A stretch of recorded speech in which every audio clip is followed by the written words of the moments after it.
send y'all spec. And hits that me, that's facts. I'm still coming for a play.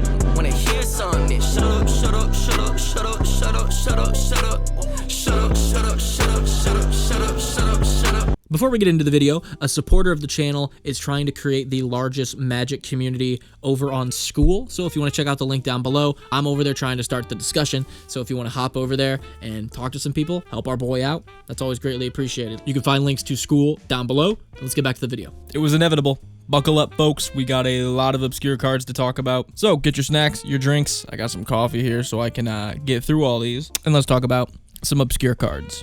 Before we get into it, I'm Nick. I run the channel here on Nick's Lotus. We've been around for around 3 years, and if you're liking the content, be sure to subscribe. We're trying to hit 20K. But with that, let's talk about some obscure cards, baby. Woo! Up first, we've got Sinkhole Surveyor. Sinkhole Surveyor is 1 and a black for a 1/3 with flying. Whenever this creature attacks, you lose 1 life, and this creature endures 1, which means you put a 1/1 counter on it, or you create a 1/1 white spirit token. Sinkhole Surveyor is 23 cents, and it's ran in 5,697 decks. In a bubble, I like this card because it comes out early. It will either become a huge unit with built-in evasion, it has flying, or it'll just help you go wide. This thing is a go wide and go tall built into the same 2-drop, which I think is pretty useful. Outside of that, though, I like the fact that this interacts with Skull Clamp by spitting out 1/1s when it attacks, and also sack outlets like Ashnod's Altar because, again, we're making tokens whenever it attacks. Now, if you're looking for a couple of commander suggestions, we've got Arna Kennerud Sky Captain. I run this card personally in my Arna deck, and it is incredible. It either gives you tokens to start throwing 1/1 counters on with the rest of our 1/1 counter sub-theme, or you just start putting 1/1 counters on the Sinkhole Surveyor and turn it into a giant counters getting doubled by Arna threat. It's really good. I also like anything with the Endure mechanic in Ishin 2 Heavens as 1 because it doubles all your attack triggers, so when we swing with this, we will get 2 Endure triggers, which can be incredibly strong. Again, for all the aforementioned reasons, you're now making 2 tokens, you're getting 2 counters. It's not bad. All in all, I really like this card. It did work in Sealed. It continued to do work in my commander deck. There you go. Moving on to Courageous Resolve. I could have used some Courageous Resolve this last couple of weeks, from super bad cold, then super bad body muscle aches all over the place, then really bad headaches, and then from all the coughing, guess what? Pulled my lower back, so my back was completely out for a couple days, and then today, your boy's constipated. I'm firing cannonballs off in there, so some Courageous Resolve could be appreciated. Please, Courageous Resolves in the comments. Thank you so much. Courageous Resolve is 2 and a white for an instant. Up to 1 target creature you control gains protection from each of your opponents until end of turn. Draw a card. Fateful Hour, if you have 5 or less life, you can't lose life this turn, you can't lose the game this turn, and your opponents can't win the game this turn. That seems really good. This card's 50 cents. It's ran in 9,013 decks. And I think this is incredibly good. It's really good if your commander is like a linchpin of the deck. If you need your commander to stick around, this is incredibly good. It can also be used offensively or defensively. If you're in a Voltron commander, getting protection from all opponents means that it can swing without worrying about any blockers, any combat tricks, any removal, anything. Or, obviously, use it defensively to protect your commander, or protect yourself. If you're at 5 or less life, you can use this thing to not only prevent yourself from losing the game, but potentially prevent an opponent from winning it. Like, if you could interrupt someone's combo chain by casting this and being like, hey, by the time this resolves, you can't win the game this turn, so your combo doesn't work. If I had to suggest some commanders for this, I think Lightpaul's Emperor's Voice is really good with this thing because that is an incredibly important commander. You want to keep it safe, and it's a mono white deck, which will inherently make it a little bit weaker to some other decks at the table that aren't monocolor. So the Fateful Hour might come in handy at some point during the game. Or something like Hilda the Ice Crown, which is a strictly control, tap all the opponent's creatures deck that more than likely runs the basic control strategy of control the board state, control anything the opponent's trying to do until we can play combo or win condition and win the game. Courageous Resolve, I think, would help pretty well in that. Up next is Mist of Stagnation, which is 3 and 2 blue for an enchantment. Permanents don't untap during their controller's untap step. At the beginning of each player's upkeep, that player untaps a permanent for each card in his or her graveyard. This card is 47 cents, and it's ran in 564 decks. Probably because it's a 5-drop. You know what I mean? Like, it's not going to be coming out like super easily, but I think that effect's incredibly strong, especially if you're running stuff like Bojuka Bog, so you can eliminate the possibility of your opponents untapping a lot because you can exile their graveyard, or something like Perpetual Timepiece to mill our own graveyard. I mean, if we're in the self-mill strategy, inherently this card's going to be good. So if you're in something like Tavalda Balance Scale, I actually kind of like this card. I might start running this just as, one, a weird niche card to run in the deck, two, I feel like that's pretty good. Another commander that comes to mind is like the Master of Keys. This is an enchantment deck that cares about enchantments being in graveyard. So Mist of Stagnation, plenty of cards in graveyard, is an enchantment. 2 boxes checked. Does that count as a 3rd box? Can your 3rd box be 2 boxes checked? Ooh, answer that, scientist of the world. Answer that. All in all, though, I like this card. Moving on to Neverwinter Druid. For 1 green, we get a 1/1. We can pay 2, sacrifice Neverwinter Dryad, search your library for a basic forest card, put it onto the battlefield tapped, then shuffle. Now, is it the best card? No. If you're in a mono green deck, 2-color deck with green, I think this is just as good as a Wayfarer's Bauble. Wayfarer's Bauble also gets a basic land. This one's also a body, so you can sack it to sack outlets, throw a Skull Clamp on it, chump block with it, and then sack. Attack with it. Thought I'd shout it out. I think it's pretty cool. And while we're here with not a lot to say, make sure to like, comment, and subscribe. And let's move on to Sigil of Distinction. Sigil of Distinction is X for an artifact equipment. It enters with X charge counters on it. Equipped creature gets +1/+1 for each charge counter on it. The equipped cost is to remove a charge counter from it. Sigil of Distinction is 83 cents, and it's ran in 4,124 decks. Now, this one's a weird one, because I'm not a big X-Spell fan. I do like that this one can still be pretty useful if you just drop it for 3. Drop it for 3, remove a counter, attach it to something, that thing gets +2/+2. I think that's okay, but if you're running proliferate stuff like Flux Channeler, which will give you proliferate when you play non-creature spells, you could potentially be getting more and more and more and more and more charge counters on this thing. It could actually become a really decent equipment on your side of the board. Any commander that can proliferate seems good with this guy. Kilo, Apogee Mind, the newest one from Edge of Eternities that proliferates when it attacks. That seems actually pretty good with this thing. Put this thing on Kilo, and then every time you swing, it proliferates and puts more and more and more counters on itself. That's, of course, if you're going for like more of a weird Voltron-y Kilo, which I guess you could do. That could be interesting. Let me know down below where you guys think this card would go, because it is a little weird, I will admit. Moving on to Selesnia Charm, this is one of my favorite cards of all time. For 1 green, 1 white, we get an instant with Choose One.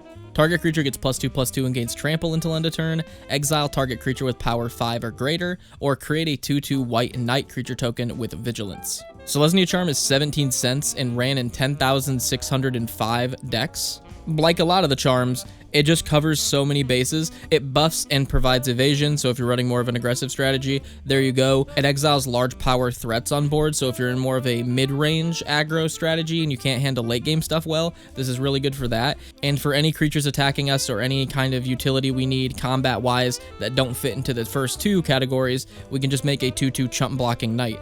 I really like this as a combat trick card and removal in the same card. I really think it's good.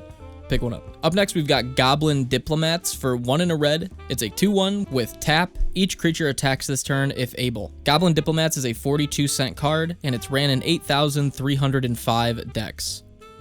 The forced combat, I feel, works really well with cards like Combat Calligrapher, which benefits opponents from swinging at other of our opponents. So when we force swings, we can be like, hey, you can't swing at me, but if you swing at them, you start getting 2/1 Inklings from this Combat Calligrapher. Or, of course, stuff like Ghostly Prison to just prevent attacking you from being easy, so they will just swing at opponents inherently. That's always good.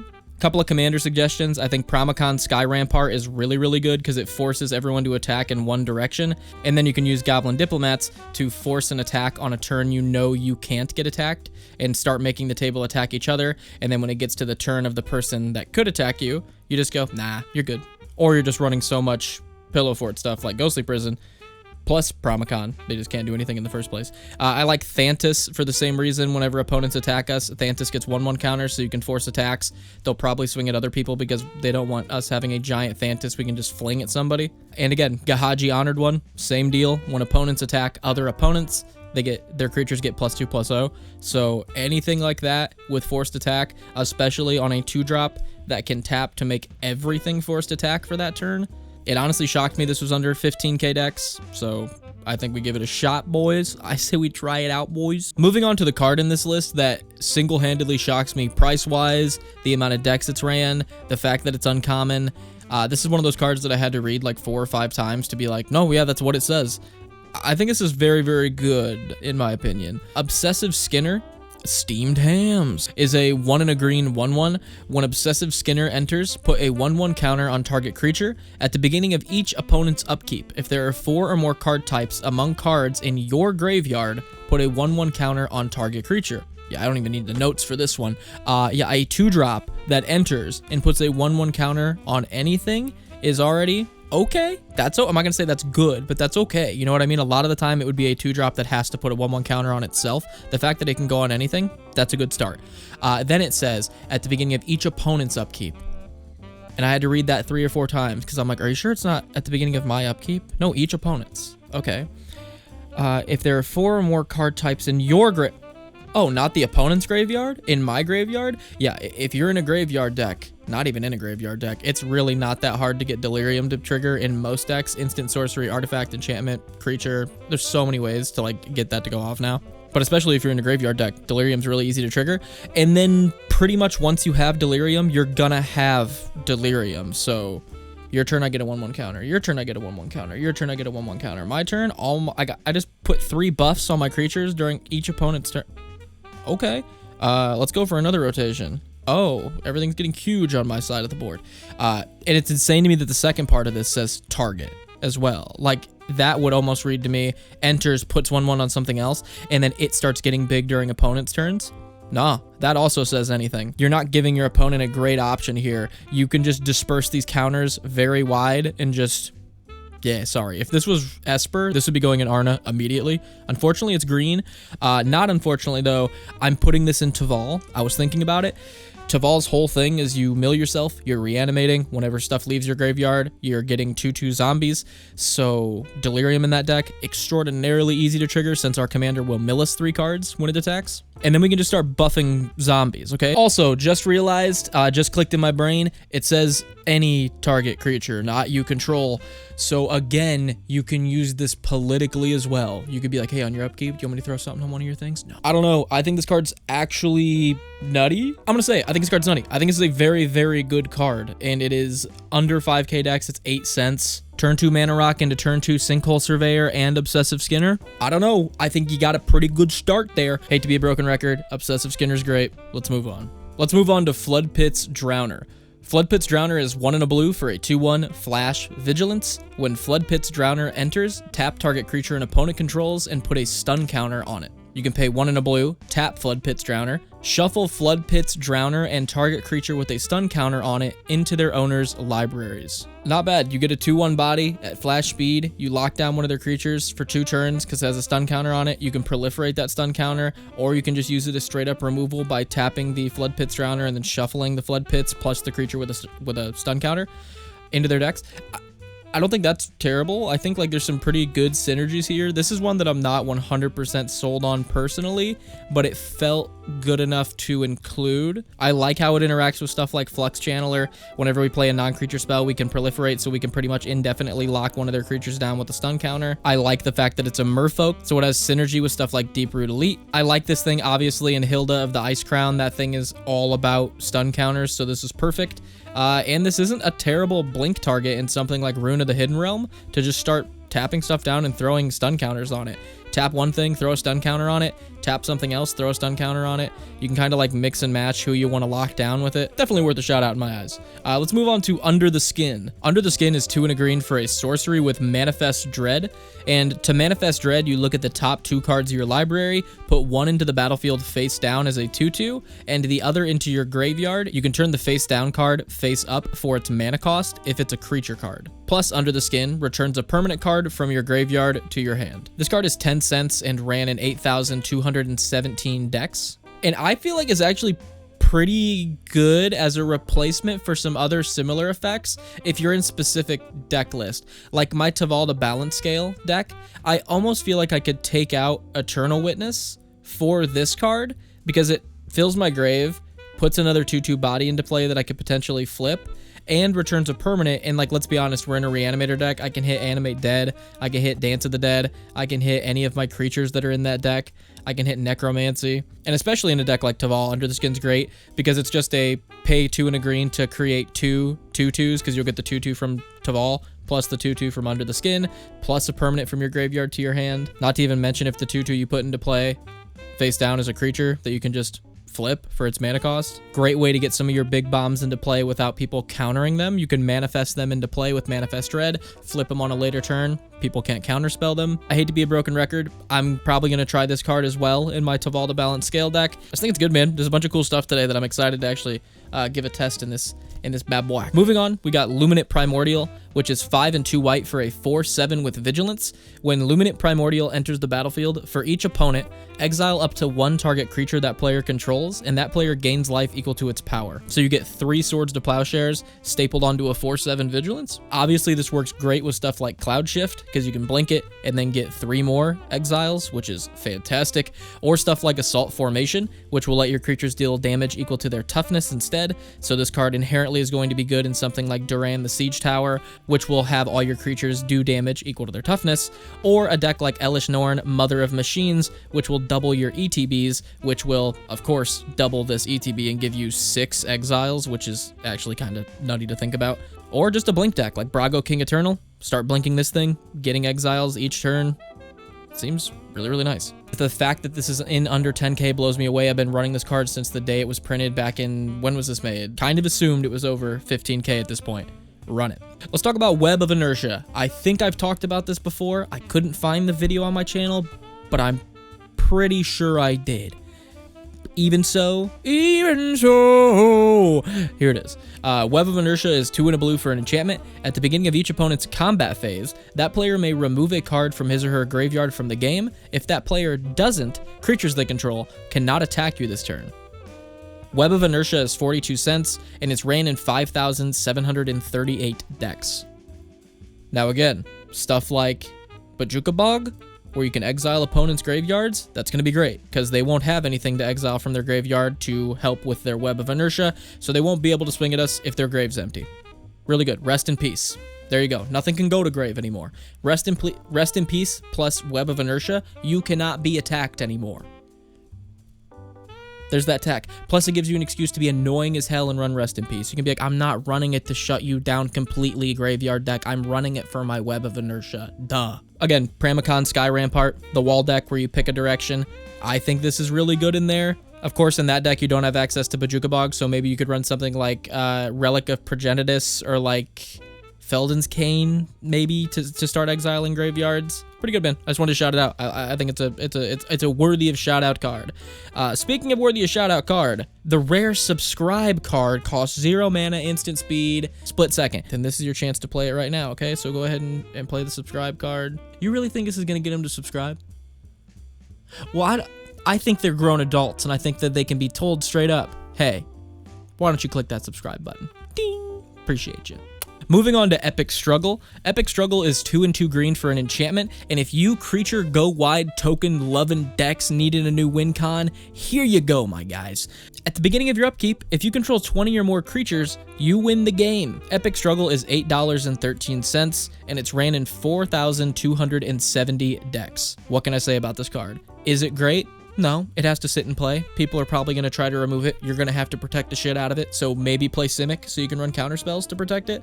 Oh no, a Simic token deck. Don't make me, he says. Just a fun one, if I'm being honest. If you wanted a fun way to try to start winning games in one of your token or go wide decks, try Epic Struggle. This seems like a good time. Next, I want to talk about Isildur's Fateful Strike. For 2 and 2 black at instant speed, it is a legendary instant, so you have to control a legendary in order to play it. Destroy target creature. If its controller has more than 4 cards in their hand, they exile cards from their hand equal to the difference. So someone just got done drawing a fat stack of cards, the blue deck, the Simic deck, just played their prime Speaker Zagan. Okay, let an old head pretend that that's still the meta, okay? And draws 10, 15 cards. You can just drop an Isildur's Fate, blow up their prime speaker, and then go, hey, how many cards you got? Oh, you got 19? You're gonna have to exile 15 out of your hand, buddy. I'm sorry about that. Again, this is only if you control your commander. I guess you don't have to have your commander, you just have to have a legendary. So if you're in a legendary tribal deck, this is going to be good. So like Joda, maybe you could run this as a piece of removal. I like this in Rograk, Son of Raugath. Those names are just partnered with like a black partner. That seems really good because then because he's a 0-drop legendary, you're probably gonna have him out most of the game and make Isildur's castable most of the game. Casual to high casual play group that doesn't really like running combos that just win the game out of nowhere, but you do like powerful decks. I think this is actually a pretty good piece of removal. You can stop like really high value engines or big turns from popping off too hard, cut some big hands back down to size. Just slot it in for one of your removal pieces. Pretty nice. Moving on to Chalk Outline. For 3 and a green, we get an enchantment. Whenever one or more creature cards leaves your graveyard, create a 2/2 white and blue detective creature token, then investigate. Chalk Outline is 8 cents and it's ran in 5,845 decks, which I think is pretty low because like I feel as if a lot of the numbers there are just casual decks because like if I'm any kind of like thing to judge other Magic players off of, I build a ton of just casual decks on Moxfield, and I can't help but think a lot of you do the same. So a lot of this number of decks played thing you see from EDH Rec is probably from like very casual players. So seeing Chalk Outline at 5,845, I think it needs to be ran in way more. This seems like a casual fun card to be playing. I'm almost considering it in my Taval balance scale deck. It's a little slow. If it costs 3, I would probably put it in there. But if you're running a graveyard themed deck similar to Taval, but it also has like Clue sub themes, this becomes way better. Then I like highly suggest it. Like if Taval had like some kind of Clue thing built into her, I'd be like Chalk Outline's insane. I do, weirdly enough, like this in Taval Arbiter of Virtue because that deck lets you cast stuff for much cheaper with Delve. So Chalk Outline can come out for 1 green really easily in that deck. And then delving happens multiple times a turn when you play that deck. So getting Chalk Outline itself to trigger multiple times a turn in that deck, not hard at all. Then you're flooding the board with blockers, you're flooding the board with Clue tokens, and it came out for 1 green mana. So the other Taval, funnily enough, I think Chalk Outline's actually like much better in that one. I want to talk about Sunder the Gateway because I actually think this card's incredibly good. For 1 and a white, we get a sorcery speed, choose one. Destroy target non-token artifact or enchantment an opponent controls. Incubate 2. Or you can incubate 2, then transform an incubator token you control. If you don't know what incubating is, you put an incubator token into play with whatever number it says next to it. For this one, it says 2. And incubator tokens are just artifacts with those counters on them until you pay 2 mana to turn them into creatures. Sunder the Gateway is 8 cents and ran in 8,359 decks. So, second option to just make an incubator and flip it, that's useless. But having like a naturalize or like a disenchant that not only spits out a potential 2/2, but spits out a 2/2 that's an artifact, this feels like it should slot into a lot of decks very easily. It interacts really good with stuff like Benny Brax. If you made a token this turn, draw a card. Not only are you paying 1 and a white with Sunder the Gateway to remove an artifact or an enchantment an opponent controls, you're now doing that, getting a 2/2 incubation token, then drawing a card off Benny Brax, which for 2 mana, sure, I think that's fine. Again, I value cards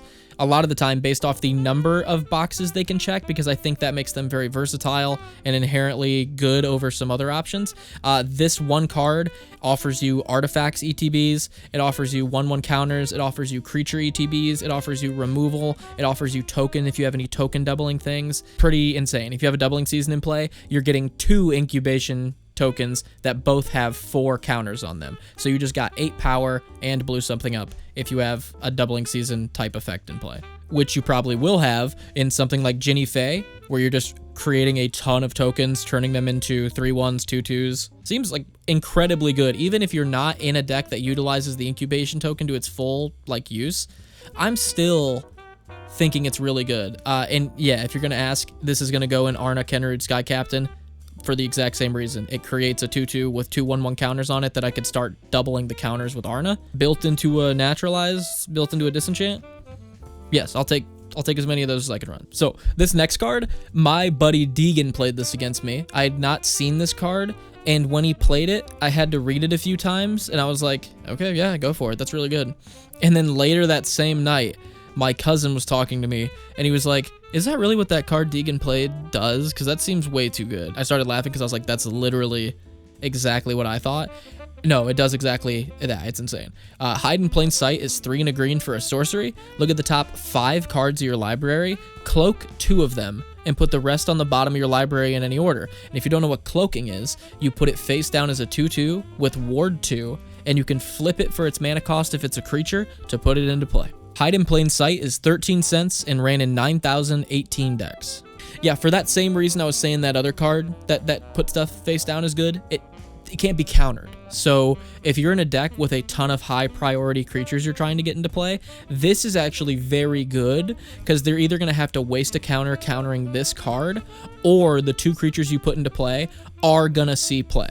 And this has the added bonus of being cloaked, which means they have ward 2, which we all know we're not going to pay that most of the time. I'm not going to pay 3 mana for a Swords to Plowshare. Thanks though, face down 2/2 thing that I'm not sure what it is. Of course, this is good in something like Cost Eyes of the Glade, which is based around turning face down stuff face up for free, which is incredibly powerful if you're running a bunch of big combat threats. But how about this one? How about this one? How about this scoop of deck building on your plate? Why don't you run it in something like the Wise Mothman, which can offer huge +1/+1 counter buffs to your creatures, so you can put 2 cloaked things into play and start buffing the crap out of them to either have just a huge thing with ward 2 in play, or if they actually are creatures on the other side, flip them and they just keep their 1/1 counters and they just become a giant version of the thing on the other side. Or you just go with the face down thing. Both incredibly good. I think this card's very, very good. Gonna pick one up. Moving on, we got Saiba Cryptomancer, who is 1 and a blue for a 0/1 flash backup 1, which means when it enters the battlefield, you can give another creature a +1/+1 counter, plus all the following abilities on this card. And it also has hexproof. So when it comes into play, you give another one of your creatures a +1/+1 counter and hexproof. Saiba Cryptomancer is 15 cents and ran in 8,050 decks. I don't hate this actually. In a bubble, this is not very strong. But then when you start plugging it into different lists, I actually really, really like this. So like in my Arna Kennerid Sky Captain deck, that is an Esper build all around putting 1/1 counters on a ton of tokens, swinging, doubling those counters, making things huge, and then bashing opponents' face while doubling those counters with Arna. So if I can run a piece of protection that I can flash into play that provides hexproof for not only Arna, but any of my stuff that's gotten big enough to become threats worthy of getting rid of by an opponent. It's also itself a 0/1 body that I can start throwing counters on, and it provides a 1/1 counter to the thing that I just protected, which in Arna, 1/1 counters and a way to get them started on different stuff that may not be able to get it started themselves is incredibly useful. So if you're in like Arna Kennerid Sky Captain, or if you're in a deck similar, a deck that cares about counters, cares about going wide, cares about getting as many bodies on the board as possible, but also has really high priority value bodies, I think this is pretty good. And what I always say when a card doesn't say you control, you can give anything hexproof with this. So you could use this politically if you want to. Now let's talk about Impulsive Maneuvers for you Chaos players out there. For 2 and 2 red, we get an enchantment. Whenever a creature attacks, flip a coin. If you win the flip, that creature does double damage. If you lose the flip, that creature does no damage. Impulsive Maneuvers is $3.23 and ran in 7,733 decks. This is going to be the shortest entry here, Chaos. Up next, we got Vengeful Regrowth, which is 4 and 2 green for a sorcery. Return up to 3 target land cards from your graveyard to the battlefield tapped. Create that many 4/2 Plant Warrior creature tokens with Reach, and has Flashback for 6 and 2 green. I don't know who's Flashback in that, but still, pretty decent card. This card is 21 cents, and it's ran in 9,004 decks, and I feel like it's pretty good. Like, obviously, if you're in the landfall deck running stuff like Tireless Provisioner, this is 3 more lands ETBing, which is going to be very valuable in a landfall deck. And of course, a token deck. If you're in something that runs Doubling Season, you're going to be getting 6 4/2s with Reach. That's not going to be bad. So commanders like Omnath Locus of Creation, which cares about landfall, not only cares about landfall, cares about your first, second, and third landfall trigger of the turn. And wouldn't you know it, Vengeful Regrowth returns 3 lands, so that could be really, really good in that deck. Or a commander like the Necrobloom, which not only cares about landfall, also cares about tokens. That's checking both boxes here. Seems like a definite include in those decks. Moving on, we've definitely got the most interesting card on the list. I could definitely say that. Xerex Strobe Knight. I remember seeing this when I played the March of the Machines pre-release and thinking this card was very, very good, especially for limited. This is insane. But then re-looking at it, I'm like, if you're a casual commander player, I think this is really, really fun. For 2 and a blue, we get a 2/2 with flying and vigilance that we can tap to create a 2/2 white and blue knight creature token with vigilance. Activate only if you've cast 2 or more spells this turn. Xerex Strobe Knight is 8 cents and ran in 5,241 decks. So yeah, you play a Ponder and then a Brainstorm and then tap this and you get another 2/2 body with vigilance. This is a pretty good token engine just for blue, which is really weird. A token engine for blue that makes 2/2 knights, I feel like is pretty invaluable in certain lists out there. Hear me out. I know I said this was casual. What if you ran Intruder Alarm with this? What if you played a Ponder, then played an Intruder Alarm, then tapped this to make a 2/2 knight, then triggered your Intruder Alarm to untap all your creatures, then tapped this to make a 2/2 knight, and then untap your creatures, and then tap this, and then untap your creatures, and then tap this, then tap your creatures, and then untap this. Welcome to the world of slightly higher casual. Infinite 2/2 knights. You're welcome. Take it home. I'm not even going to patent it. Moving on to Gleeful Sabotage, we've got a 1 and a green sorcery that destroys target artifact or enchantment that also has Conspire. So if you tap 2 untapped creatures that share a color with it, we can copy it. Gleeful Sabotage is 24 cents and ran in 2,078 decks. So tap 2 green creatures when you play this to get 2 naturalizes for 2 mana. If you're in like Chatterfang, I think you got plenty of squirrels to tap to make this a 2 mana destroy 2 artifacts and or enchantments. That seems really good. Moving on to Sinister Concierge. This 1 and a blue 2/1 has when Sinister Concierge dies, you may exile it and put 3 times counters on it. If you do, exile up to 1 target creature and put 3 times counters on it. Each card exiled this way that doesn't have suspend gains suspend. Yeah, it's what's that white one? There's a white card that like when it blocks, it like kills the thing it blocked. It's like the 1/1 Monk Master. This is like the blue version of that. You're just threatening to block, threatening to remove the best thing in play. It's really actually the white one. You have to remove the thing it blocked. I don't think you have to remove the thing it blocked with this one. Nah, you don't. You get to pick whatever. And that's when it dies. You could just throw a Skull Clamp on this thing. Force it to die, suspend something, 3 turns happen, everything ETBs again, Skull Clamp it again, draw 2, exile it again. Not to even mention, like, if you're in the suspend deck, like if you're in the Joyra of the Get To deck, you're already in the suspend thing, you might as well run this. Moving on to Tillonali's Summoner, which is 1 and a red for a 1/1 with Ascend, which means you get the City's Blessing if you have 10 or more permanents. What does that mean? It affects cards' abilities. Tillonali's Summoner is 41 cents, and it's ran in 11,177 decks. So whenever Tillonali's Summoner attacks, you may pay X and a red to create that many 1/1 red elemental creature tokens that are tapped at attacking. You have to exile them at the end of turn unless you have the City's Blessing, then they stick around. So this thing could be an incredibly potent token engine, like actually. Skull Clamp, again, interacts with all these 1/1s. Ashnod's Altar, you can crack a ton of these 1/1s to not only replace the mana that you just put into Tillonali's, you get double the mana you just put into Tillonali's, which seems fantastic. I really like this thing in commanders like Arabella the Abandoned Doll, which is all about playing as many small creatures in play and getting them to attack so that you can get Arabella to get a huge buff and deal a ton of damage. Or just a straight up token deck like Jetmir, which cares about the number of creatures you have in play.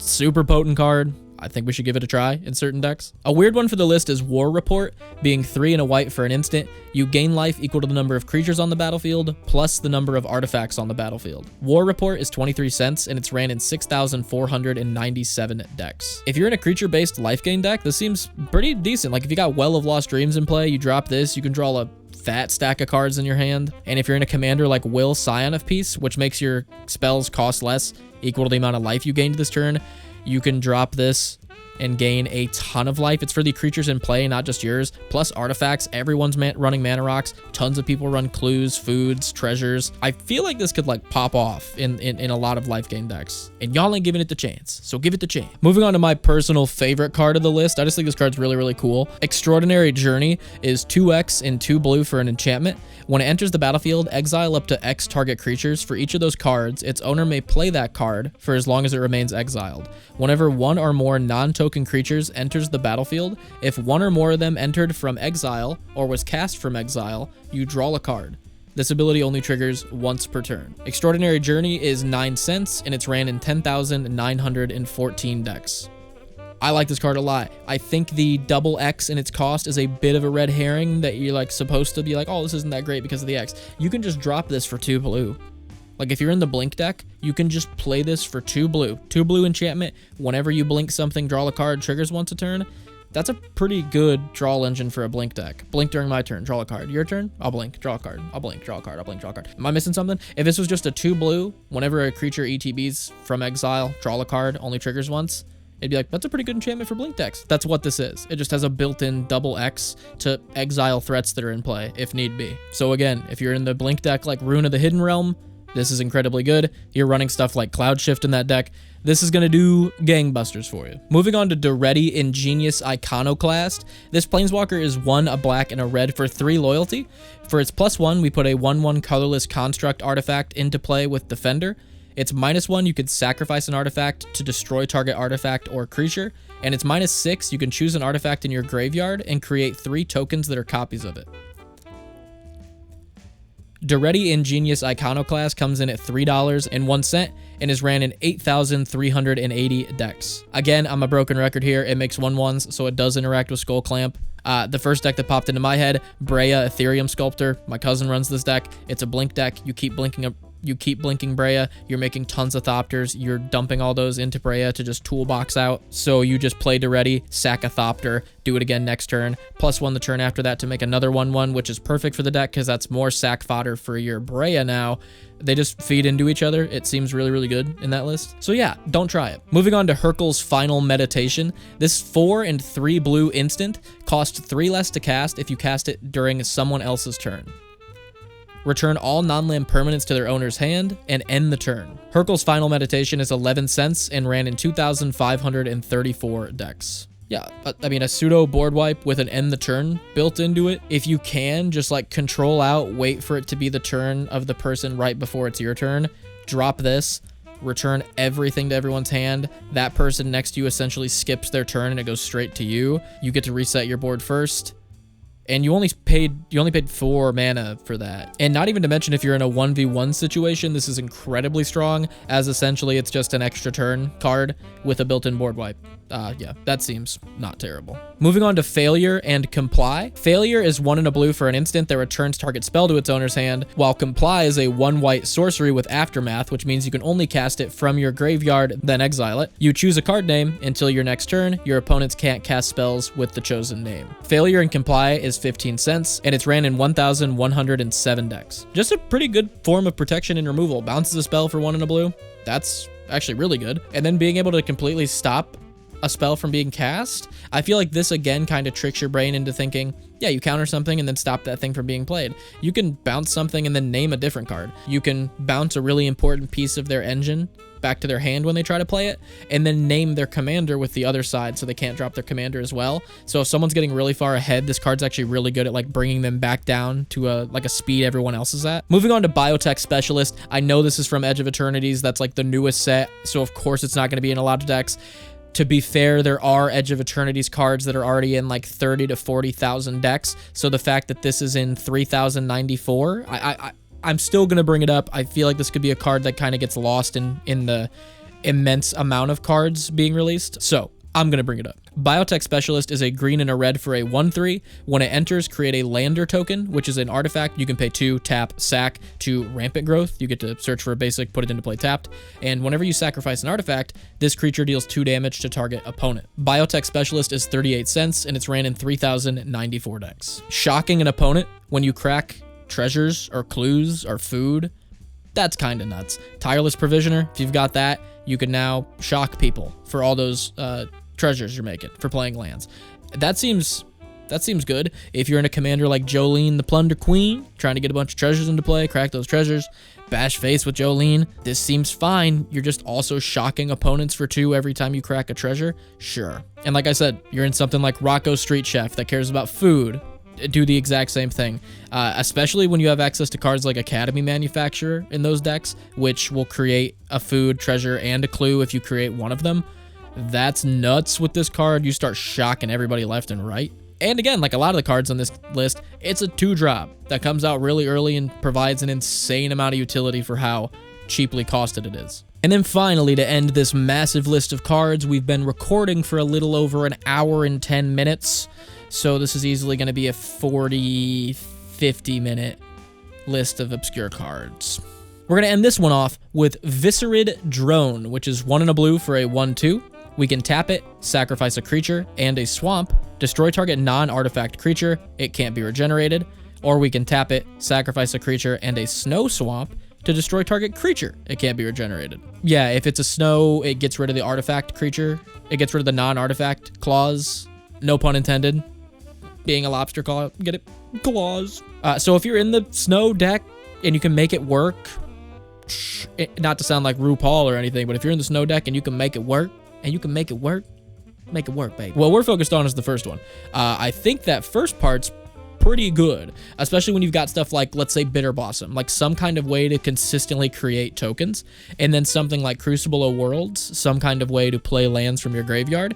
This guy becomes a little assassin. You crack a Bitter Blossom token, you crack your swamp, you blow something up, and then next turn you just Crucible of Worlds your swamp back into play. You get another fairy to replace it from Bitter Blossom. You're looking good. This is perfect in Muldrotha the Gravetide.